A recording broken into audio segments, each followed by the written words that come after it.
Welcome to the Parody, where we tally up the victims in our favorite movies. I'm Chelsea Rose, and today we're looking at Moon Wars: The Future Soldier, released in 2016. The Future Soldier serves as a soft reboot to what Moon Wars and Time Heroes originally was. By this point, the Renegade and Frost had already released, meaning there was a direct path and one stop motion could take for the future of the franchise. Helming all of this was the same guy as always, Endpoint.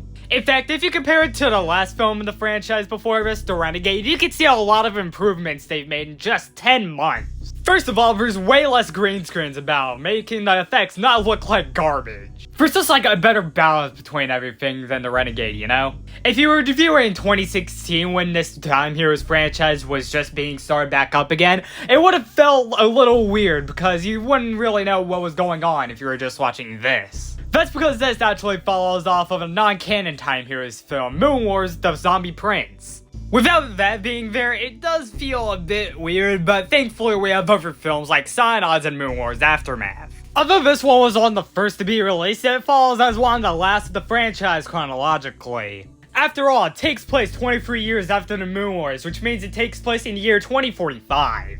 It follows Zayn and the other Terror Legion guys being faced with the prospect of terrorism. Oh wait, you may be asking, who's Zayn? Well, this is Zayn. He came to life after the previous set of Moon Wars, back in 2022, I believe. Because now it's 23 years later, and we follow what I perceive as a 22-year-old Zayn. He goes back home with his family, but those same terrorists wreck his family and kill his mom. Now it's up to Zayn to stop these terrorists or leave his family behind. Sure, the film does end on a cliffhanger that wouldn't get resolved for another 5.5 years, but it's still a solid 90-minute adventure. And since it is the last of the franchise before Time Heroes, it is one of the biggest and nicest setups for what that film has in store for us. Now, I was the first person to count these kills, but I didn't really have all the pristine knowledge of counting them like I do now. Maybe back then I could have gone to the future to see how many I would have recounted now. Let's see how many I do and get to the kills. The movie begins over to Truan Desert in New Mexico, 23 years after the Moon Wars. We see some people looking over a quote-unquote high-security facility in the middle of said desert. Some guy named Zadkiel says that their men are in position, and by the way he's talking, I think these guys are terrorists. Sure enough, these guards get some bad vibes from this guy just walking in the middle of the desert. He's told to back off, but he pulls out his gun and starts a massacre. He starts it off by taking out the 4 guards that were defending the gate easily. His endless amount of cronies raid this like it's Area 51 and start killing even more. Under the same kill graphic, I can count 7 more guards or imitators. 1 guard's being shot dead in the background. Another guard gets blood splattered onto the screen. 1 imitator is seen not lasting longer. This guard is shot by the imitators. This imitator can be seen under this guard with only an upper half. And finally, this security cam imitator getting blown up. So in total, we have 11 to start off the count. The imitators get to shooting out the security cameras, leaving the guards in there to question what happened. Didn't you not just see that guy shoot out the camera? Not like the imitators themselves are surviving, guys. I can count 2 more from the guards. The scientists quickly GTFO as... Wait, what's that blood splatter about? Hey, at least Zadkiel's using beams of light to shoot a shotgun. An imitator enters security with an abysmal green screen and they get into a fight. We can assume they take out the 3 security guards off screen. Seems these 2 are doing good, and let's see the other guy. Oh, they're doing good too. Seems as if 3 more guards were taken out by Zadkiel, someone I'll call it the Use, and the other imitators off screen. In another room, the Use unmasks herself to see the full prize of title card. Inside the Terror Legion's hallways, we see someone in a suit. His name is Zayn Pelliser, and he has 8 people outside for training. His goal with these soldiers is to turn them into some of the best soldiers the Earth has ever had. So let's cut the shit and put them through a generic, arduous training montage. He gets interrupted due to a call from his friend Buck. He's not doing this to mess with him, he just has to inform him that his scheduled leave is the next day. I don't know why he's telling him about this when he's playing solitaire like an old person. Because of that, Buck has to tell him to pack his bags and hit up some strip clubs. It's the next morning, and unfortunately, Zayn doesn't have the balls to make this hostage. Instead, he boards a plane and takes a taxi to his family's home. Ready to greet him at the door is his mother, Amy. He's only planning to spend a week here since he's... what is that? Homesick? It hits night, and his mother and him are having a chat. It's revealed that his mother also used to train cadets during those titular Moon Wars. Amy, you know never to bring up Skull. You know, Zayn just doesn't like the guy. Zayn, that's not helping. This is just like that time you bashed someone's head into a rail just because you couldn't accept the fact that they could change. Just be glad he likes the tea. We go back to terrorism where a bunch of people are probably performing a ritual. The third higher-up who we haven't seen is a guy who speaks in green text. Didn't know they introduced Shocker this early. Well, actually, it's not Shocker. It's, let's just say someone familiar for now. We see another scene in here that looks pretty random. A naked skull in another realm, I guess? I don't know. Maybe that was just a lead into another compound, this time over in California. A guard there says that storms are rolling in pretty quick, but that's not the only storm you're gonna have to worry about. Interspersed was Gil watching the first massacre. Pretty soon he's one of the only few in these compounds to actually use their brains to deduce that these guys shot at the cameras. The second guard reports a problem at the front gate, and it's those terrorists from a bit ago. They and our army have come here for one thing and only that one thing, but they ain't getting shit. Because of that, she commands her tanks to completely blow up the gate, holy shit. The death of both guards is confirmed when we see some blood on a walkie-talkie on the ground. Gil wants to know what's going on down there, but the soldier he asked for may not still be alive. They get into a fight with more soldiers, and I can count 2 more kills from this. One soldier somehow gets lasered, and another one is blown right up. One of the soldiers does run into the science room to tell them about intruders in the east corridor, so I don't think the rest of the soldiers were killed. Skull's still in his, thing going on there, so they have to get him out of there as quick as possible. Hey, the use, didn't we already know that? Weird way to drop exposition and another kill on our count. Soldier number 9 is shot by the U's. They do actually get Skull out of there, and they tell him to run out of there. And I guess the west side hallway is the safest way out of there because they just want them to be safe from the terrorists inside. Speaking of your terrorists, they're now making their way down the hallway and into the room. Oh my god. Like, it's a good movie and all, but like, these villain lines are not it, bro. DU says that by getting Skull out of that chamber, they've only delayed the inevitable. With that, DU sprays off 5 scientists with her gun. Skull makes his way back home using green screens and fields and a pause motion blur effect. Amy makes her way downstairs, finds him, and tells him that he'll live. Oh yeah, all the scars on his chest were because he jumped out a window. He didn't say the scars a minute ago, more like jump through bullshit. He describes the looks of the terrorists to Amy, saying they were dressed in black and had some weird mask on. Hey, Skull, look, it's your son. Yeah, Zayn. He's being sarcastic and like whatever else as ever. And as disrespectful to the Fiverr system too. Well, hey, to gain respect, maybe I should bash someone's head into a rail. Okay, this scene right here with Gil and Buck must have been edited really early. Like all the videos, like lower quality than the previous scene, the text is bigger than usual. Yeah, this must have been edited around the time the Renegade released. In actuality, Buck's just telling Gil about the damage the compound received. Buck says there were about 70 to 80 soldiers massacred, but we didn't see a lot of those other guys, so I can't really count them. Gil throws out the word synod. Didn't we see them get genocide and synods? Yeah, apparently this terrorist group managed to nab that guy. It's a morning at the Pelliser family home where there's waffles and a whole bunch of breakfast being prepared. Amy says that Zayn's been a hard-ass, but a lovable hard-ass, just like Skull, even though I think Skull is much more likable. The thing with Skull in particular is that he's become hardened, which means he can actually come to a logical conclusion. Meanwhile, Zayn's much more probably prone to taking things more out of face value. That's just my own interpretation, correct me if I'm wrong. And plus, Skull just wants to raise his family like he wanted to, so yeah, that's already, like, a pretty big likable thing.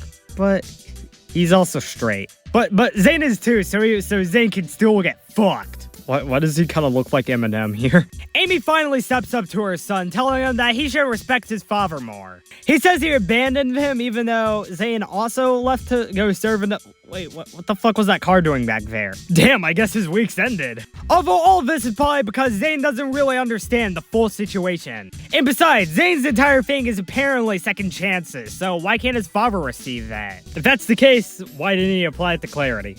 At the suggestion of Amy, Skull and Zayn go on a little trip together. They're at a beach that Skull and Amy used to frequent all those years ago. But also with the way Zayn's acting, nothing's really gonna get solved. Zayn just wants to know the actual truth, why we went MIA on them for so many years. Skull finally starts to explain, but right then and there, a grenade comes in. Should've expected that. Zadkiel, Deuse, and all the others are behind this. After a small chase, Deuse ends up on the property and fires a fucking rocket into her house. Fucking domestic terrorism right there. Hey guys, would you look at that? It's the legend, Skull. But sadly for Skull, he's reached a... Holy shit, an endpoint? Okay, I guess we're doing this now. Zayn, for once, rightfully deduces that this woman over here is crazy. Oh yeah, that's crazy. Inside the blown-up home, it's revealed that Amy survived, and also thus the lack of kill graphic. Skull wants to know what all this is about, so Zadkiel has to bring in a special guest. It's Zayn, who is revealed to have survived cyanides. Zayn basically scoffs at the idea of him being contained, as he got over pretty easily by his own account. Zadkiel also explains that their sacrifices are necessary, and to get them on the FBI's most wanted list, they have to carry out with an assassination. Before they can, though, Amy gets involved. Deuse is incapacitated by Skull, and they get into a firefight. A major person to get injured is Amy. Another recurring fight is Zayn versus Zadkiel. Although it ends so quickly, I could just call it a scuffle. Zayn tries to go get his father, but out of nowhere, Deuse is all of a sudden on top of him. Then he and Deuse get into a short little fight. The ending result is that Zayn is injured, and then Amy just goes back inside the house. Skull gets distracted by it, so Zayn can impale him through the back. The terrorists retreat, and everyone on the field is injured. The first person revealed to have survived the battle is Zayn. Gil comes in and just kind of berates him. Gil also wants to know why they had to rescue 3 people instead of also just Skull. Speaking of Skull, he's also survived the scuffle. Meanwhile, Amy had died from the gunshot wound. So I guess we can go add her to the count. Shit, bro. Sorry about that. When both of them stop grieving, Gil describes the group to them as an extremist Christian group he'd rather call terrorists. I mean, yeah, checks out, they have done some terroristic things. An advisor tells them that some important artifacts were taken out of the attacks, but one of them wasn't Skull. However, Zayn is the only thing in their possession. Zayn doesn't know Zayn, so Skull has to give him the lore. Send out they fought on the moon, they thought they had killed him, but they didn't. You know, all the classics. Also, check out this Beta, Drexen, and Corin. They brought Zayn back down to the Earth just so they could understand extraterrestrial biology. However, since Zorn's the only thing we've actually seen them have, my guess is that the first break-in we saw at the beginning of the movie is the one that had Zorn. However, they actually do have one person from all of the attacks that they were able to correctly identify. His name is Jorge Xavier Francisco Gonzalez, and he's been an underground freedom fighter in Mexico. However, we all know him as a much more common name, Zadkiel. In this scene, Zadkiel wears the beliefs of his group on his sleeves, basically, by saying that bloodshed is necessary for their ultimate lord's will. I'm guessing that the ultimate lord is Zayn, just because that's the only thing I could guess based off process of elimination. Skull says Zayn is using Zadkiel just like Zayn had used him, but that causes Zadkiel to end the interrogation. In the next scene, Skull and Zayn are just seen chilling there with Zayn drinking.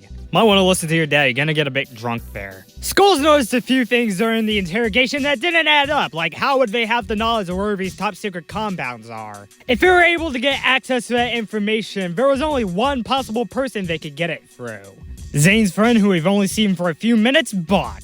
Even though Buck is one of his closest friends, it wouldn't hurt in his opinion to start an investigation. That investigation begins, but it turns out that Buck isn't home. Zayn orders a full scan of the room, but everything's clear. It's pretty weird considering that today is the day Buck would be off, but I don't know, maybe he's just off doing other stuff. However, Zayn has found something interesting, a laptop and some CDs. They report their findings to Skull and Gil by saying that the room was a mess and that the motherboard of the laptop was clean of any information. And because of Buck, they're back to square one. However, they can still use Zadkiel since they found some more information on him while they were gone. It boils down to his parents being recently found dead in an American river. Because of that, another interrogation is worth a shot. Because the interrogation isn't over when Skull says it's over, Zadkiel starts spouting out all this information. First of all, their group is actually known as Nuntis. Skull wants to know what the third goal of the compound break-ins was, and also why, also the parent stuff. Zadkiel wishes not to talk about his parents, but I'll just say here, I think Zayn killed them. And since we didn't see his parents, I'm not gonna add them to the count. His parents were killed just because they want to follow on the mission of killing Skull. In response, Skull just tells them that Zayn's brainwashing all of them. However, Zayn isn't the only one deceptive in Nuntis. Another person is Buck. After that, we cut right back to the main room, which leads me to believe that Skull figured out the third thing was off screen. Apparently, another part of her plan was to have fucking anthrax. Was the entire meme server up in this shit too? Years ago, the idea of biological weapons came into the war room, so they tested it on Zayn and it proved ineffective. However, Zayn mutated it, creating an entire new virus. With all this shit going down, it's time to be called for duty. Skull thinks this entire thing backfired when he decided not to kill Zayn. However, in the end, Amy would have been happy considering that Skull isn't actually half bad like Zayn says. With that, they're maybe on good terms. We go back to Nuntus where it's revealed by Buck that they have a bomb. They deduce that their plans won't be able to be fully found, but with Zadkiel there, they consider him dead weight now. Maybe it's time for DUs to find a new partner. In Skull's room, Marcus comes in to tell him that they found their target. It's a small California town called Blue Oak, and they're gonna poison the entire town to test it out. A ticking clock element is introduced when Marcus says that there's only 5 hours to react. Zayn's notified of the threat, but also his dad isn't coming along since he's too not in condition. Skull will still be communicating with him though, and to take Zayn down, they've given him an updated battlesuit. I know Zayn and Gilda just looks like a regular battlesuit. And much like what the virus Nuntus is trying to spread, this is the first actual test of this battlesuit. With preparations out of the way, it's time to get into the actual meat of the situation. Also known as time to take care of these bastards. Outside Blue Oak, everything seems to be going well for Nuntus until they get reports that helicopters are behind them. That revelation makes Buck feel like he was in the Has-Been Hotel. He also correctly deduces that the people are Zayn and his buds. They start firing at the first truck until the first truck has an RPG. Zayn's copter surely avoids it, but not the one behind them. On Zayn's copter, we saw 6 people, 4 soldiers, a co-pilot, and a pilot. So let's use 6 people as a standard unit of measurement for how many people are on a helicopter and say that 6 people were killed. And then the helicopter just flat out fucking crashes. Inside all of the trucks, we can assume that there were 6 people in each, 3 in the front and then 3 in the back. With there being 4 cars involved, we can add 23 more. With the helicopter going down to check the wreckage, the imitators start shooting. They lower the helicopter in order for Zayn to get out and start running at 60 miles per hour. Guys, Usain Bolt got nothing on this guy. He does a sick jump in the air and starts shooting at a van in order to take it down.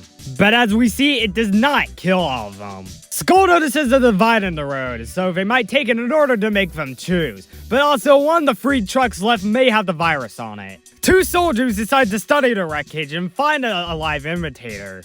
Judging by the sound effects we hear, we can assume that the helicopter was blown down, which means we can add 6 more if the 2 people are crushed by it.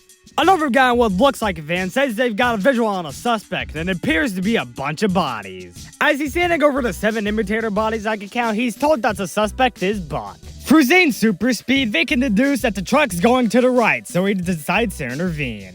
Bro's probably got some goddamn superpowers in that suit. How'd he do that? I'll also assume that takes out the other 3 imitators that were probably in the back of that vehicle. He finally has D's down to the ground, but she's not letting up one bit. He holds her up to the bottom of the truck, asking for where the bomb is, but Buck moves in and he tells him not to move.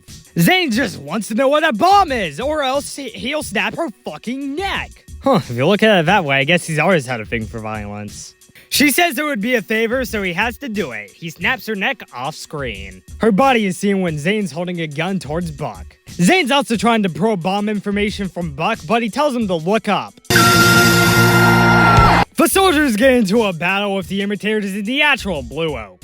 I can also count 3 civilian kills, 2 that get blown up and 1 that gets shot. Zayn rolls down to Zayn's current location. They get into a small battle. Back in the city, I think a captain comes out as gay and 2 more imitators are shot. Zayn and Zayn's short battle keeps on continuing until Zayn is flung into a tree. Zayn's death is long overdue, and since it's about to happen, he says that Skull caused him not to die, not the superiors. Sucks to find that out, but you still have to kill this guy, right? Zayn's life finally comes to an end when he's crushed by a tree off screen. And also in the city, there are 6 new imitator bodies I can add, since I already counted 2 earlier. With the threat removed, they start searching the truck.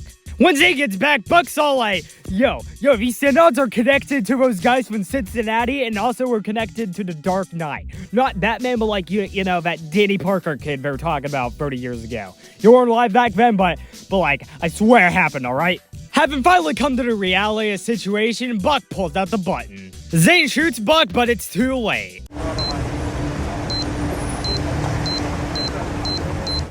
God damn it. Earlier we saw the captain had 6 other soldiers with him, so I'm gonna add 7 for this middle of city explosion. Oh, and along with the pilot, I think he had a co-pilot. Since he ends up within the green, I'll also add him to the count too. Finally, we can add various civilians. There's 1 brimming up this mess, 14 lighting up the streets, and 14 coming out of this corner building. Since we already counted 3 civilians earlier, I'm gonna be adding 26 more civilians to round out the Blue Elk residents. Buck's plan is finally done, and since he was shot earlier, I'm gonna say he was killed due to bleeding out. Zayn copies back to Buck and Skull, only to tell Skull that he's a liar. He lays it all into him, basically, by telling him he's the reason all this happened. He tells him he's done, and he throws his headphones onto the ground and walks off. Damn, Skull, you truly let your son down. A bit later, the president's on the TV telling us that the virus has mostly been resolved, but he still has condolences for those who died. It's actually Gil's place, where he and his wife Kathy are having a little talk. Zayn's run off, and he still has the suit, and the government wants it back. The only solution Gil can think of is hunting down Zayn. The movie ends by confirming that Zayn's a rogue. How many people died when a terrorist group decided to show an entire California town that they had entitled memes in their server? Let's find out and get to the numbers. This time, I counted 124 kills in Moon Wars: The Future Soldier, which consists of 117 men, 6 women, and 1 Sinnoh, giving us a pie chart with a little bit less of crushed tree in it. We're on time in 93 minutes. We had a kill on average every 45 seconds.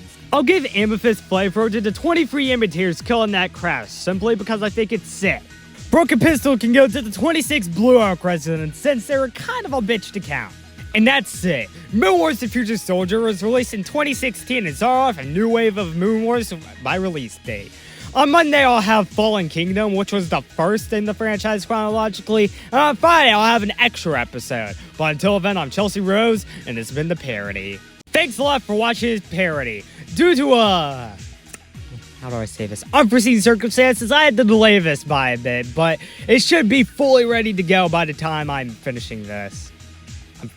So it should already be fully ready to go. Also, speaking of that live stream, it will now be delayed to June 3rd instead of happening tomorrow. So therefore, the poll on which you can vote for which parody you're most interested in will also be moved to June 3rd too. I'll just tell you this, Madness Combat is the least wild of all the options on there. Thanks for watching.